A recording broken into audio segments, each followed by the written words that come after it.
नमस्कार, आप देख रहे हैं न्यूज 24। मैं हूं विपनेश माथुर और 11 बजे के बुलेटिन की शुरुआत कर रहे हैं इस वक्त की सबसे बड़ी खबर के साथ।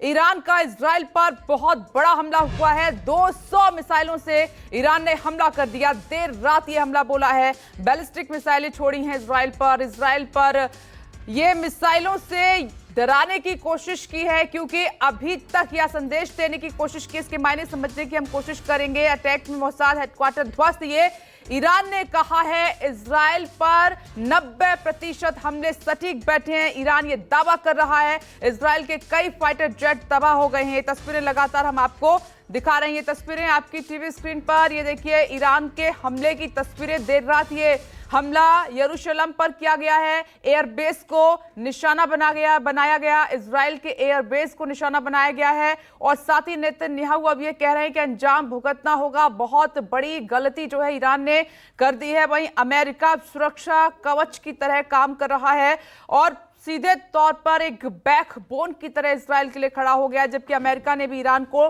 चेताया है कि ईरान ने बहुत बड़ी गलती कर दी है। वहीं यूएन में आपात बैठक बुलाई गई है, इमरजेंसी बैठक बुलाई गई है, क्योंकि जो ईरान और इस वक्त इजराइल के बीच में चल रहा है, इससे दुनिया भी चिंतित है। कई बड़े देशों ने सुलह की बात भी कही है कि जो रास्ता बातचीत के जरिए निकल सकता है वो युद्ध से कभी नहीं निकलेगा, जिसमें सबसे बड़ा पक्षधर इसका भारत रहा है। वहीं भारत की तरफ से भी एडवाइजरी जारी की गई है। जो लोग इजराइल में रह रहे हैं और उन्हें कहा है कि आप जब तक बहुत जरूरी काम ना हो तब तक बाहर ना निकलें। तो 200 बैलिस्टिक मिसाइलें दागी हैं ईरान ने इजराइल पर देर रात और इजराइल की डिफेंस सिस्टम ने इसको नष्ट कर दिया है। ये इजराइल की तरफ से कहा जा रहा है, लेकिन ईरान ऐसा नहीं मान रहा। ईरान ने कहा कि 80 से 90% हमारी जो मिसाइलें छोड़ी गई वो सटीक बैठी हैं।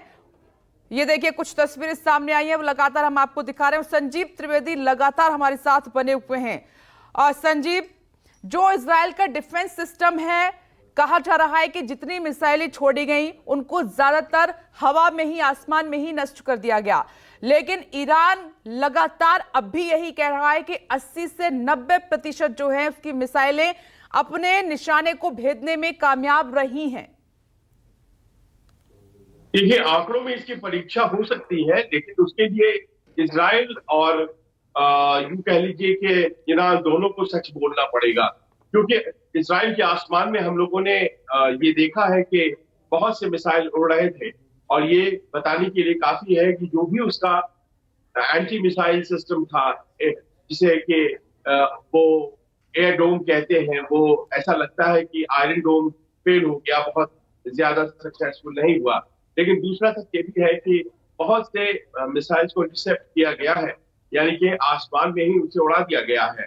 और ऐसा किया गया है जब अमेरिकियों ने अपने जहाज से, जो कि भूमध्य सागर में खड़ा है, उनके 2 नेवी डिस्ट्रॉयर्स, उससे उन्होंने कई इंटरसेप्टर्स फायर किए थे और कई मिसाइल जो कि बढ़ रहे थे ईरान की तरफ से छोड़े गए थे और इजराइल की तरफ उसे बर्बाद किया था। और ये बात अमेरिका ने खुद कही है। तो बात ऐसा है कि दोनों जो है आधा आधा सच कह रहे हैं।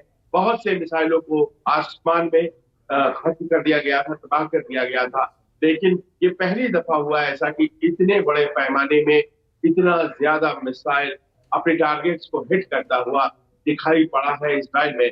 और ये अपने आप में गजब की बात है, क्योंकि इजराइल हमेशा इस बात में कामयाब हो जाता था कि वो तमाम मिसाइलों को आसमान में, हवा में ही बर्बाद कर देता था। नुकसान क्या हुआ है अभी तक इसकी स्पष्ट जानकारी नहीं है। इजराइल का कहना है कि नहीं, कुछ भी नहीं नुकसान है, कोई मरा नहीं है और जो भी हुआ है उसमें से किसी के जान माल की हानि नहीं हुई है। लेकिन जो जानकारियां निकलकर सामने आई है, 4 से 5 लोगों की मौत भी हो सकती है और साथ ही साथ जो निशाना था वो दरअसल आर्मी बेसिस की तरफ था। और ऐसे में बताया जा रहा है कि कुछ लड़ाकू जहाज F-35 जो इजराइल के थे उनको भी क्षति पहुंची है।